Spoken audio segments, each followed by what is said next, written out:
Hello, everyone, and welcome to the latest episode of Everyday Electric, where we break down everything you need to know about electric vehicles without all the complicated tech talk. We are your hosts, Joel and Sebastian, and today we're tackling a big one: common EV myths busted. From range anxiety to battery replacements, winter driving fears to grid overload, these myths spread fast, but the real data tells a different story. So, without further ado, let's plug in and get started.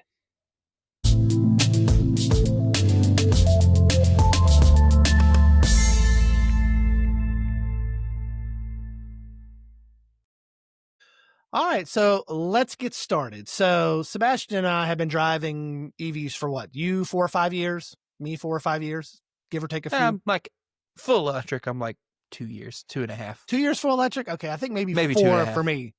Yes. And through all of our meetups and talks and all that, we always hear these EV myths, whether they be at charging stations or just random people coming up to us to talk about EVs. We hear these myths and we kind of have to debunk them and kind of give them some facts about it.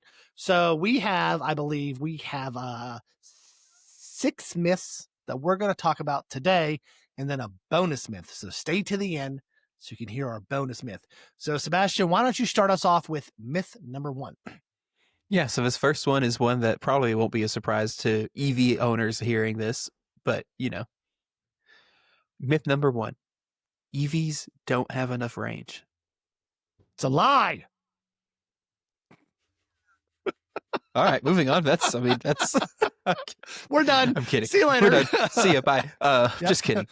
So obviously, I can understand where range anxiety comes from, right? But most modern EVs get, 250 miles, like at the minimum. 300 seems to be kind of the new golden standard rule.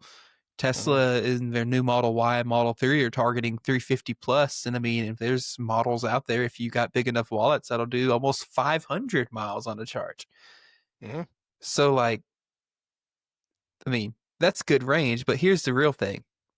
Most people don't drive more than 40 miles in a day.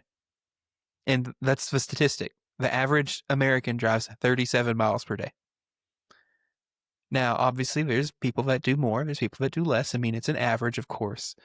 But 37 miles is a pretty long way off from even at that bottom range of 250 miles. Mm-hmm. This isn't 10 years ago where the only cars you could buy was essentially the Nissan Leaf that had like 60 or 70 miles of range on a perfect weather day. It's 2025 now, almost 2026. How's that feel, Joel? I know we're getting almost to the new year. But yeah, most cars have at least 250 miles now.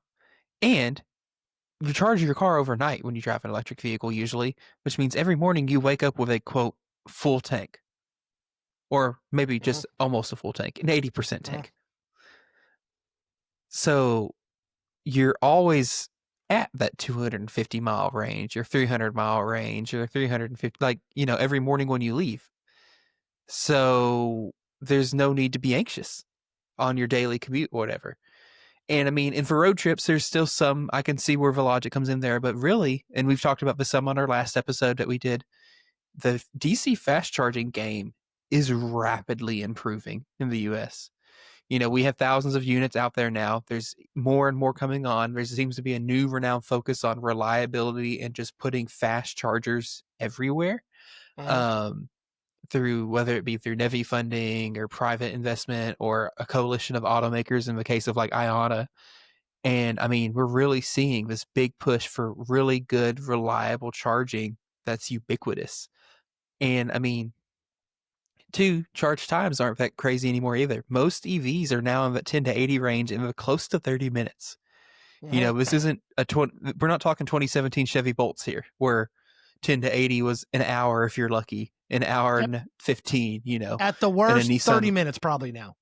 It's like 30 minutes, maybe 40 minutes if you drive something like one of these the GM EVs, just because of how their curves are. Although they're constantly improving the curve through software updates. So even then, whatever. Nonetheless, the time you stop is about how long it's going to take you to go in, use the restroom, maybe buy a snack and a drink.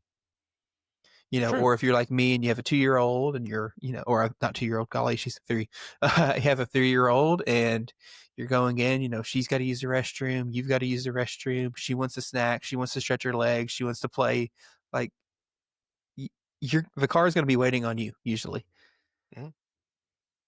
So yeah, so just to add more facts to that, so as of Q3 2025, there are roughly 12,375 public DC fast charging stations in the US. That's stations. Ports, if we're talking actually the actual ports or stalls at each station, 64,486. Yeah. That's a lot. So top 5 states: California, Texas, Florida, New York, Georgia. I was surprised with that. So with Georgia. So yeah, I mean, you're talking about California has 16,000 DC fast ports. I mean, that's a lot. And as you said, we're seeing more and more come online, but you only need these for long distance driving. So when people think range, their first place to go to is, I go on that family trip twice a year. I can't do it in an EV. You can. You got to plan it out. Yes. Do you have to alter your driving? Probably not, but it can be done for your everyday driving. Like you said, which you're going to do 90-95% of the time, you have plenty of charge. It's so nice to wake up every day and not have to worry about, do I need to go to the gas station? It's 20 degrees outside. Do I need to go to the gas station? No, I wake up every day. Both my cars are at 90%. I'm good to go. So yeah, I mean, it's just, and like you said, with new EVs being at 350, 400 miles, it's just not that issue anymore. When you had, Nissan Leafs getting you 150 miles, so you just don't have that issue anymore. So, yeah. All right. Myth number 2, I'll have to replace the battery every few years and will cost more than a car. So yeah, maybe in like 2016 or 17, we had issues with batteries, or in the early 2010s when they were expensive, but just as with all technology, battery pricing has come down. But here's what people understand. Most EV batteries will survive longer than any major component on an EV. We've done episodes before. Less than 1% of EVs out there will need their batteries replaced. So if you're thinking, US, I don't know how many we sold. If there's a million EVs out there, 1%. What is that? Sebastian, do the math. No. 1% of a million? Is that hard for you?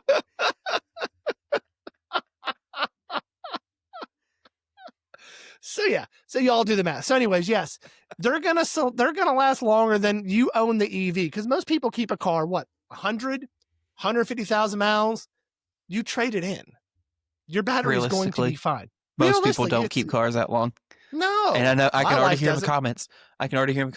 I have a Toyota Corolla with 300,000 miles. Blah blah blah. It's like, you are not the normal person. You are not the average consumer. Most people don't have a Corolla unless it's for your 16-year-old son that has 300,000 miles on it. But if you had an EV with 300,000 miles on it, chances are there's a 95 to a 99% chance you're not going to have to replace the battery on that car.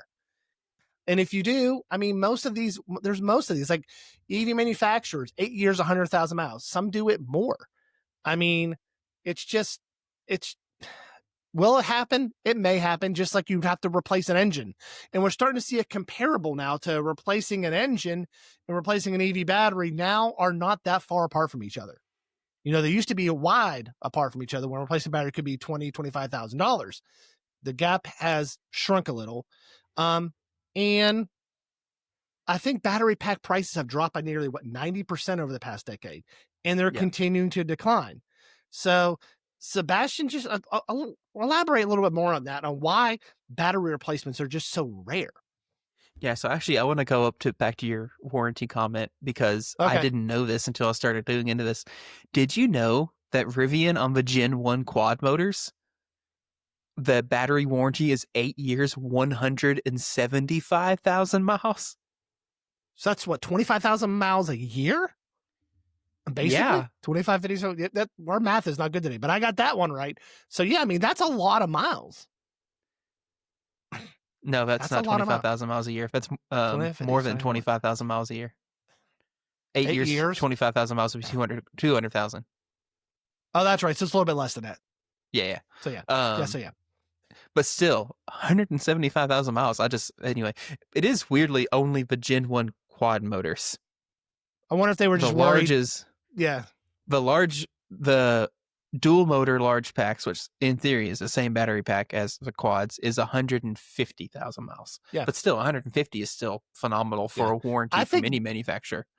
I've owned probably 10. I'm 47 years old. I've probably owned 10 or 12 vehicles throughout my lifetime. I think That's the it? longest, that's it. Yeah. Started off real good, every 5-6 years. Now it's shrunk a little. Oh, I just lost an earbud. But yeah, I would say the most I ever put in a car was maybe 105,000 was the most I'd ever put in a car. So yeah, and that's what most people put on it. Once it's paid off, most people turn their car in, trade it in. So yeah.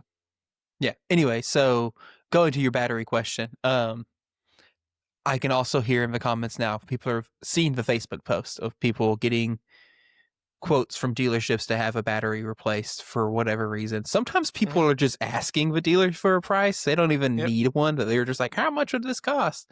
And a dealership will throw out a crazy number. Yep. The dealer will quote 50 grand for some reason. Because they don't want to do it. This is a very common thing in the trades universe.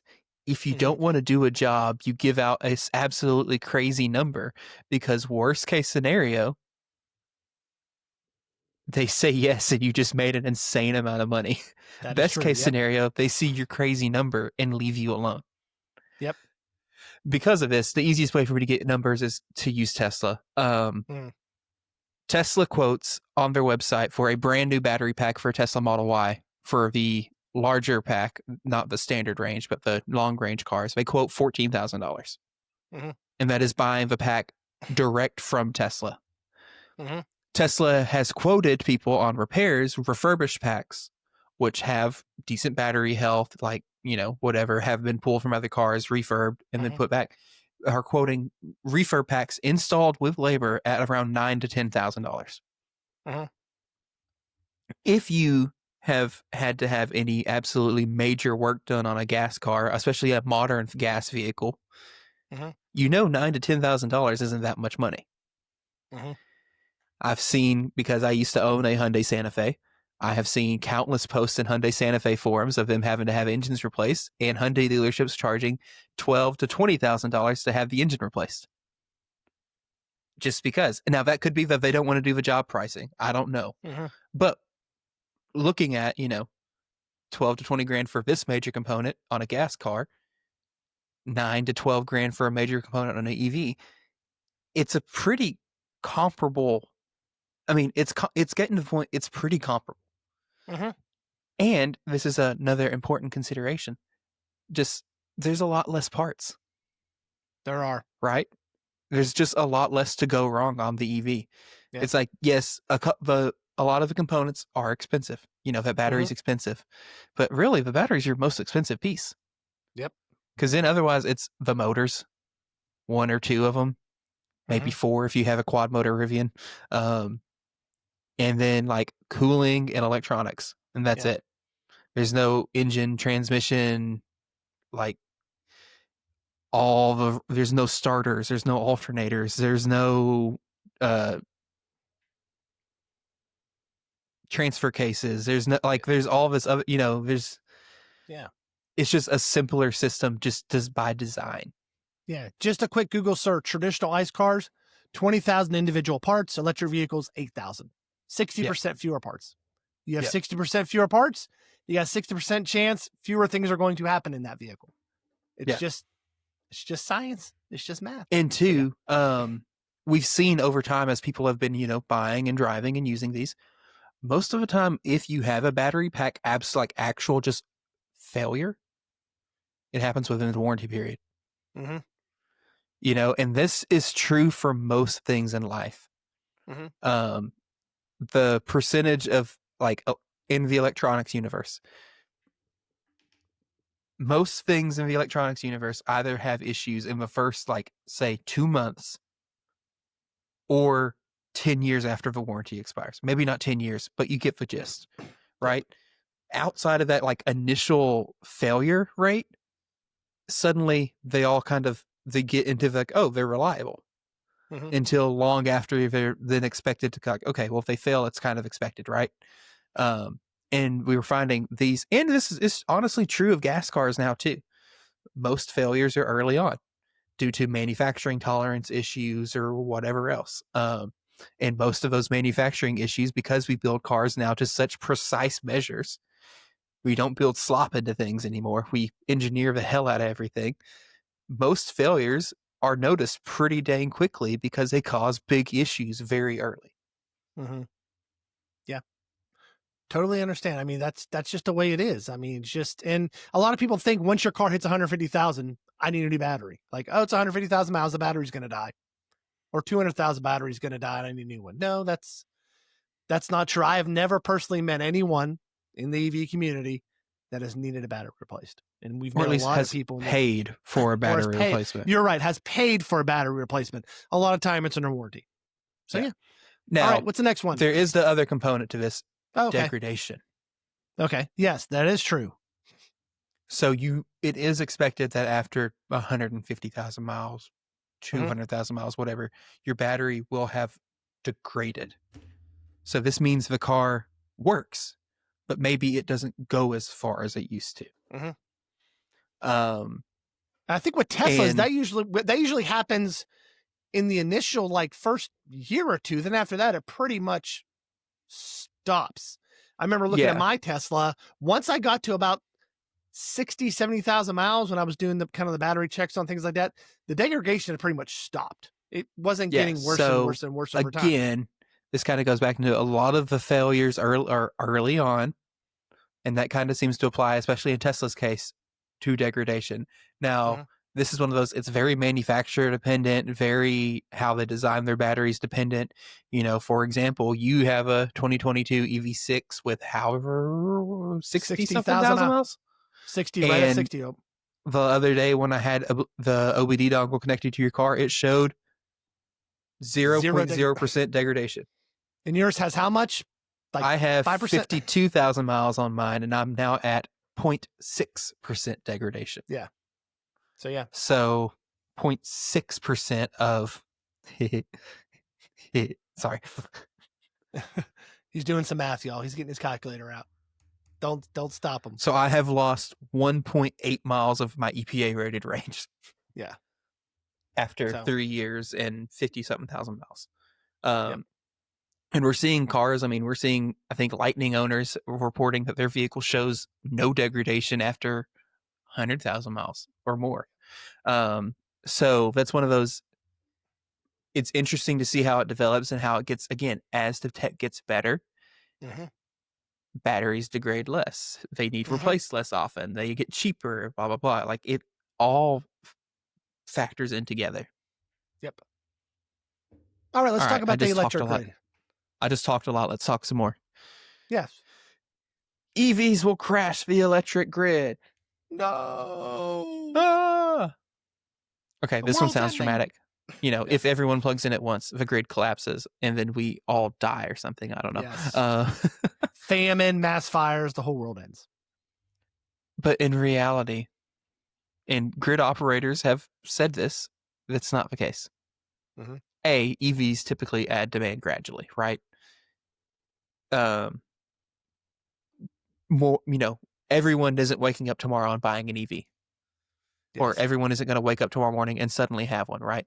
People are going to be buying them gradually.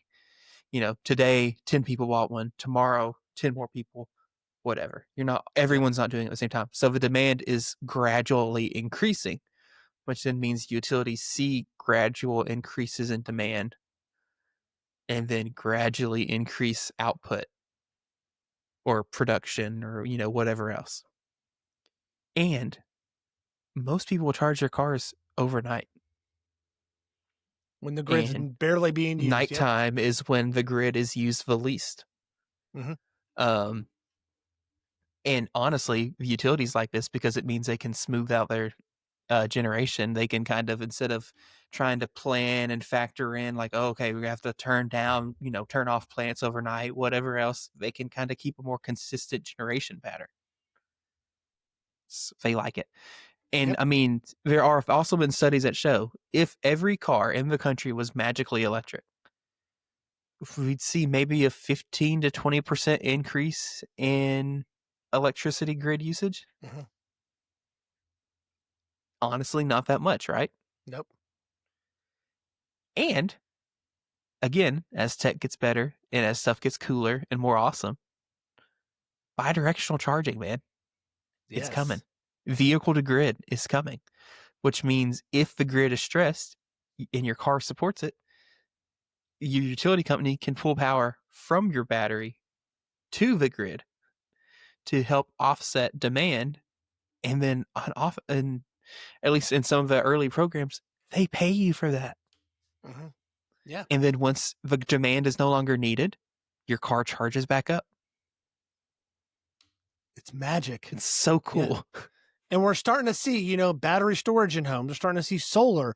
We're starting to see maybe the grid is not getting upgraded, but the way we get electricity is changing through And wind, I through mean, solar, through hydro. Yeah. I mean, so and we're yeah, I was yeah, like, and we're seeing improvements to grid. yeah. Arkansas just opened its very first wind farm Yep. after God knows how long. We Yep. finally have a wind farm in the state. We just added a ton of electricity production that And we is have endless and we have renewable. multiple large solar farms now in our state now, and we're phasing Right. out coal within the next year or two. So, I mean, yeah, the grid is changing, which will help offset some of these cars that are going to be on it. But like you said, yeah, I mean, we're talking about a 15% increase. If everyone tomorrow woke up and everyone had an electric vehicle, that's going to take decades to happen. Decades. And over that time, the tech will get better, the battery will get better, the charging will get better, and the grid will get better. We're not talking this is going to happen overnight and we're going to wake up tomorrow to rolling blackouts. That's not going to happen. So yeah. All right. Myth number 4. This one has a little bit of truthness to it, but is that EVs don't work in the winter. Can't drive them, shut them down. They don't work. You also So can't drive them when it rains. can't drive them in range, can't plug them in a charge when it rains because you'll get electrocuted. Yes, that's a whole nother episode. But yeah, cold weather It's also not true. does. It's also not true. Yes, cold weather does affect EVs, but it also affects gas cars too.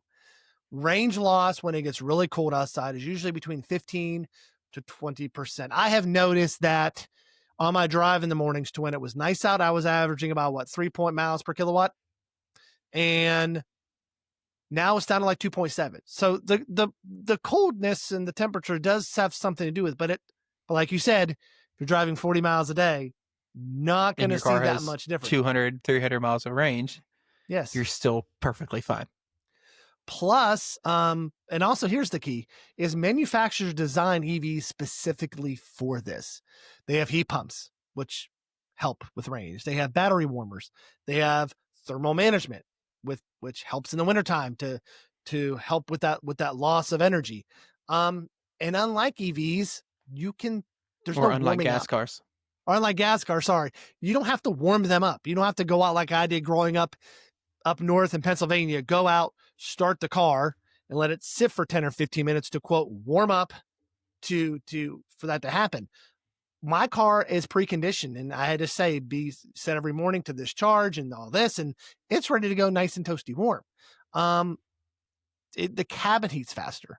And you don't have oils, belts, or exhausts that can freeze and cause system problems and things like that because you have less complexity, like we talked about, going from 20,000 parts to 8,000 parts, that there's just less things for the battery to have to warm up and things like that. If you look at Norway, it's cold in Norway, people. If you haven't realized that, get a geography book.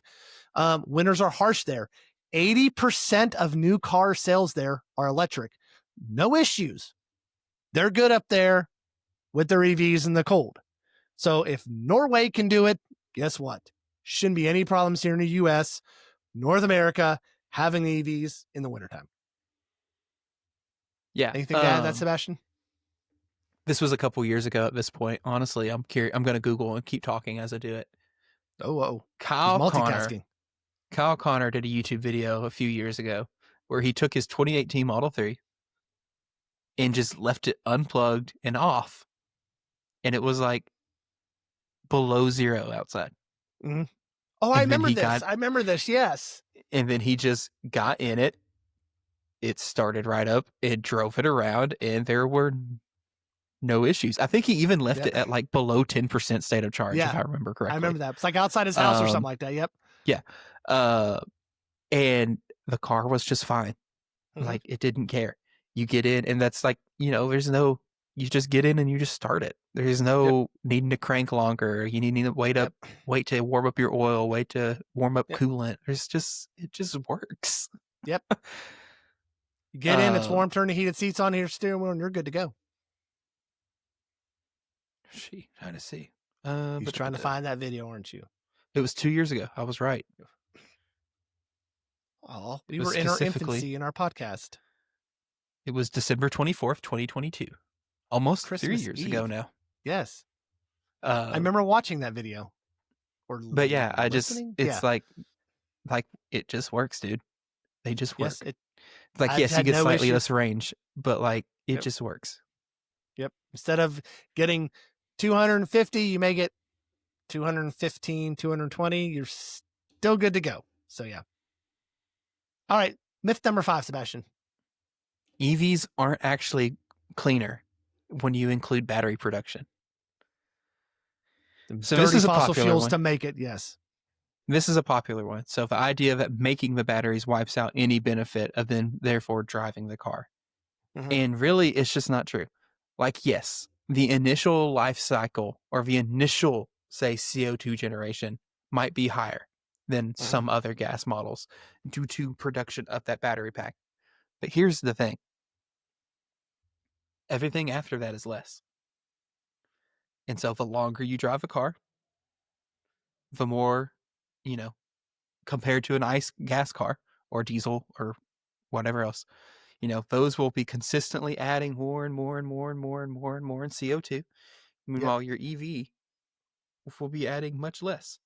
Yes. And I mean, that's even if you're, say, driving a car that is being powered from your wall, that's being powered from a coal power plant or a natural gas power plant.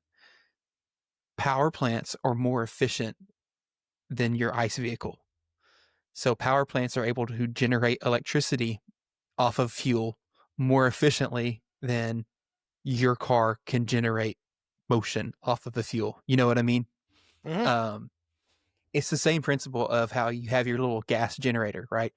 Your little Predator Harbor Freight generator that you yank the cord, you start it, it puts out 2,000 watts. It has like a 2-gallon tank and will run for a day. Yep. And it's You know what loud. I mean? It's loud, Yes. but even that is more efficient at generating electricity than, say, could you leave a gas car just on and idling for a whole day on 2 gallons of fuel? Maybe you could. I honestly don't know. Yep. Maybe we should try it. I don't have a gas car. Yep. Do you? I don't have anything to try it on. Oh, my son's. Yes, we could try it on his. There you go. There you go.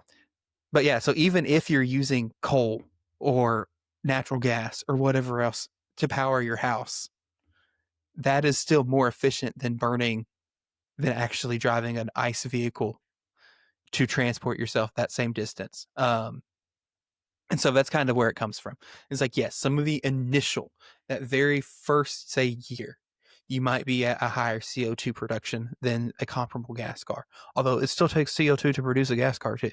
I mean, it just does. You're still producing CO2 during a gas car production. So like it's not like you're starting at 50,000 whatever units versus 0.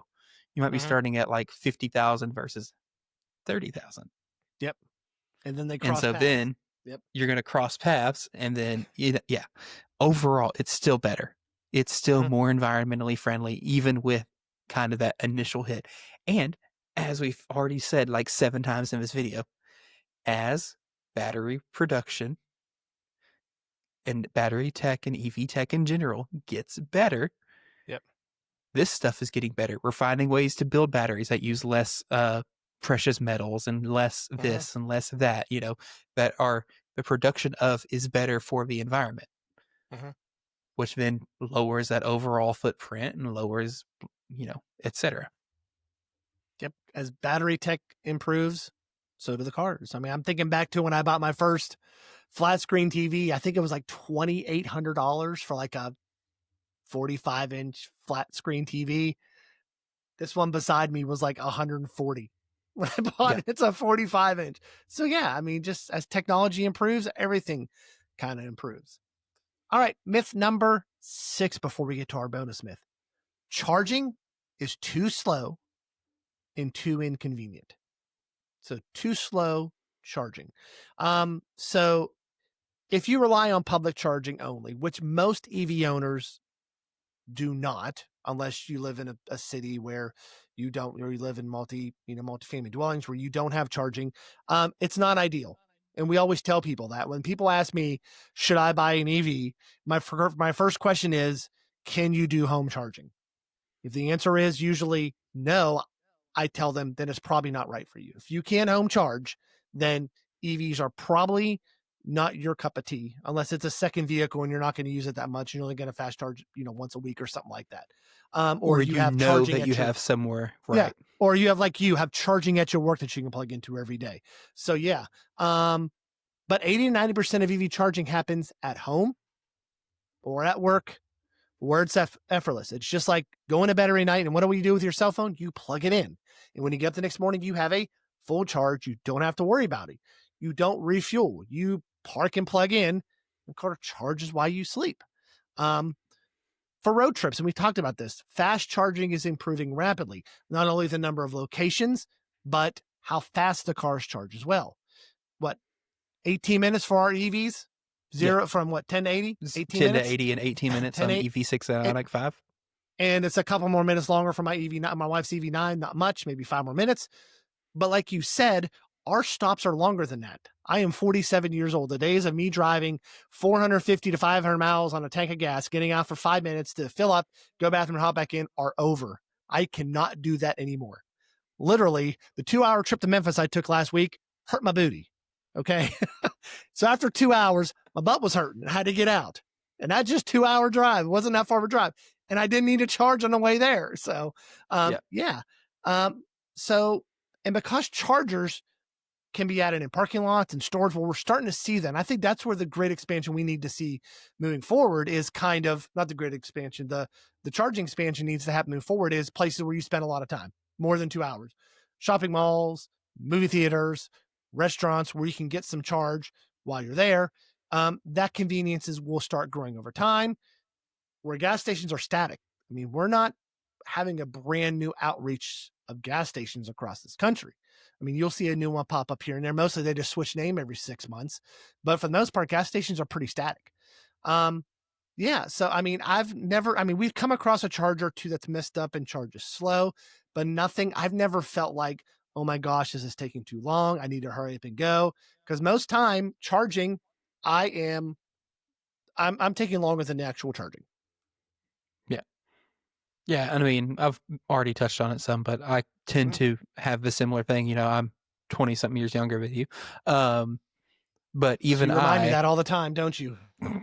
actually, you remind me of that more I often than I do. remind you of it anyway. But even I find myself, if I drive, say 200 miles, 10 to 80 at 70 miles an hour, that's 104. That's almost 3 hours straight. Yep. I need a small break. Yep. It just generally too, you need a small break just because we're human. Mm-hmm. Doing the same thing for that long, you will start making mistakes. You will start, your attention will wane, whatever. It is a good thing to stop the car and get out and stretch your legs. Mm-hmm. And what we're also starting to see is a lot of these large gas stations are starting to have charging. Yeah. Buc-ee's in the South here, almost all the Buc-ee's you come across have Tesla charging. Some have the Mercedes-Benz charging. We talked about in our earlier store, Casey's, general stores, adding charging. We're getting an Iona out here at our Casey's. What's the one up in Northern? Was it Wawa's? Is that what it's called? Wawa's. Wawa, I think Their Air stations. Sheets The Sheets have EV charging. Costco's has EV charging. Walmart is adding EV charging.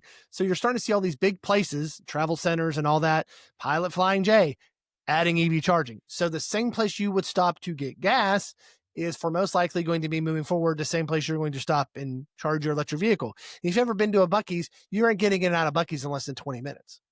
I mean, It's going to take you 4 or 5 just to get to the bathroom, just walking to there and getting into it. So and you're going to buy beef jerky and fudge or some barbecue while you're there. So, I mean, it's going to take you longer than the car is. I've never come out. I cannot think of a road trip that I've done, and I've taken probably 10 to probably 15 to 20 of them in my EVs, where I came out and said, oh, gotta wait another 10 minutes. We're not done yet. No, it's usually, oh my gosh, I'm at 92%. I don't need to be this high. Let's unplug and go, y'all. So yeah, Yeah. I mean, it's just not there anymore. Yeah, and Sebastian, that's one. I'm sorry, go on. Well, that's one thing too. Just the real secret sauce here is you don't have to go somewhere special to charge your car. No. You go home. Yeah. You go home every night. My cars are For plugged most in right people. below me right now. For most So, people, yeah. okay. Yes. I understand that some people that's not an option either because they Yep. live in multifamily housing and their landlords won't let them do charging or won't install charging or whatever else. But for a pretty large chunk of the population, you just go home. Or Yep. if your workplace has charging, you go to work. Like Yep. it is, that's the secret. Is like, when was the last time your work gave you free gas Yeah. for just sitting in the parking lot? Yep. Not on a road trip or whatever. But Yep. even then, like you were mentioning, there's just the number of chargers out there is getting more and more and more ubiquitous, and we're seeing them in more and more and more locations, which is a good thing. I had something else to add, but I've already lost it and forgotten, You've so it already must not have lost been it. that You important.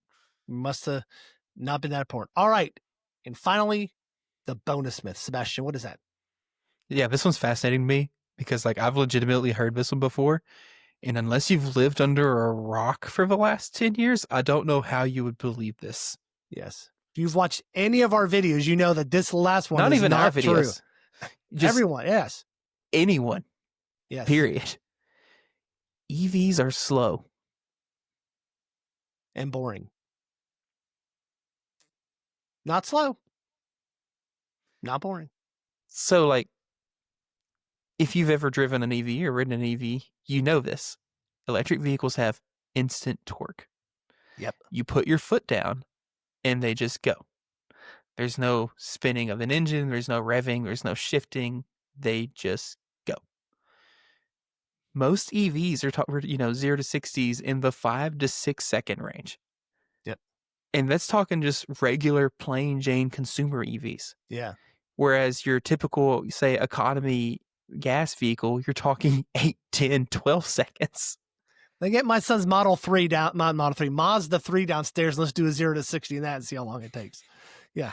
Time me, Sebastian. And then, and this is true of gas cars too. Don't get me wrong.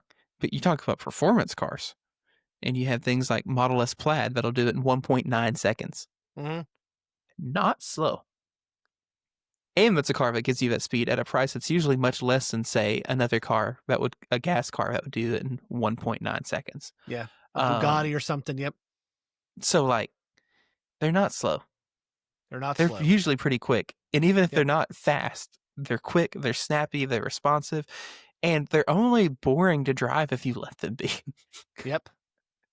Like some people say, well, there's no noise. There's no engine noise. There's no whatever. It's like, yeah, but you can have more fun with the fact that I don't know.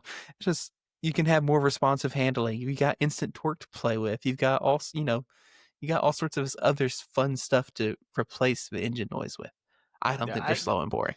Engine noise has never been a big thing to me. Like, I don't have to have a very loud car. It could be the age I am, but I've just never been a thing to me, even growing up with different cars. The only thing loud coming out of my car was usually the music, not the engine. That's probably why I can't hear now. But yeah, I mean, they're fun to drive. I mean, everyone that gets in one, they're like, wow, this is fun. This is cool. I like this. You don't have to worry about, like you said, the shifting of gears or anything. That it just goes. It just goes. And they are some of the most fun vehicles that you will ever drive. All right. So that is a wrap for episode 3 of Everyday Electric. Don't forget to subscribe to the Geek Studios and tap that notification icon so you know when new content is released. As always, thanks for watching, and we will see you again on another episode of Everyday Electric. So long, everyone. Bye.